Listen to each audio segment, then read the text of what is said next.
33.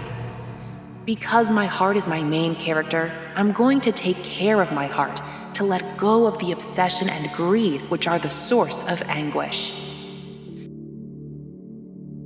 34. I won't be bound to the body of transformation like the stone Buddha statue or the wooden Buddha statue. I will abide by the truth of the Gong Thought, which is the nature of the universe. 35. I will keep in mind that the teachings of saints, which is taught thousands years ago, is not accordance with the times, and it is not helpful in my present life. 36.